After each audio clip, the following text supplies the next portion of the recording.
Республиканский фестиваль «Кадетская честь» в Ухте собрал 150 участников из 14 населенных пунктов Коми.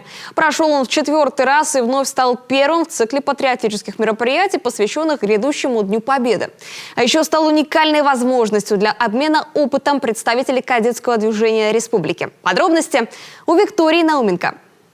Эти мальчишки и девчонки, несмотря на юный возраст, собирают и разбирают автоматы не хуже военных. Об оружии и военной истории они знают немало. Автомат производился одновременно с винторезом. Можно сказать, его собрат. Производился под калибр 9,39. Также мы можем видеть снайперскую винтовку Драгунова. Самые различные модели. РПК новый. АКСУ укороченный для экипажей машин. Антураж создан соответствующий. Зрители и участников с порога встречают тематические экспозиции, реликвии, найденные поисковиками на местах боев в Ленинградской области, образцы оружия, обмундирования времен Великой Отечественной. Этот баллистический щит весит более 20 килограммов.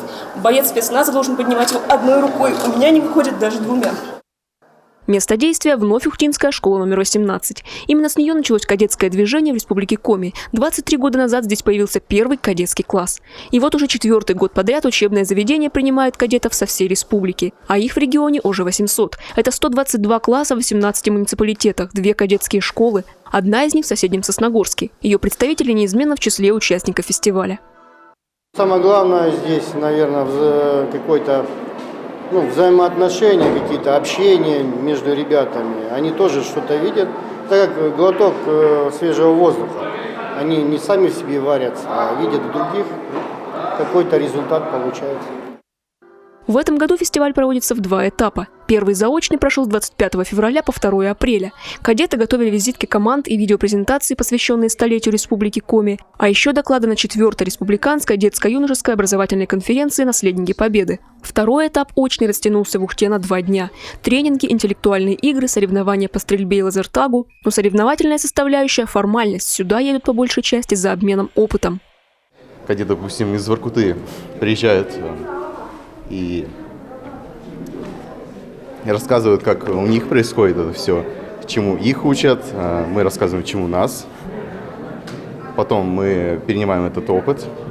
Например, с прошлого фестиваля я узнал, что кадетов еще учат вальсу, а у нас такого нету в школе. Ученики инженерно-кадетского батальона УГТУ – самые взрослые участники. Ребята получают уже среднее профессиональное образование. Не только учатся, но и живут в учебном заведении по солдатскому распорядку. У некоторых за плечами армейская служба, но они готовы не только делиться опытом, но и перенимать его. Это, конечно же, Ухтинская школа. У них 15 лет кадетству в этом году будут они праздновать. Тоже очень интересно, как мы уже обменялись мнениями своими с директором школы, договорились о заключении договоров совместных. Мы поедем к ним, они к нам приедут. Это очень хорошее общение, очень хороший, опять же, опыт и для нас, и не только для ребят. Еще одна важная задача фестиваля – профориентация. Ребята завязывают полезные знакомства, узнают о возможностях. Фестиваль – уникальная площадка для общения. Они здесь знакомятся. Здесь происходит прекрасная профориентация. То есть еще раз наши кадеты республики могут убедиться в правильности направления. И многие из них потом связывают свою будущую профессию именно с военным делом.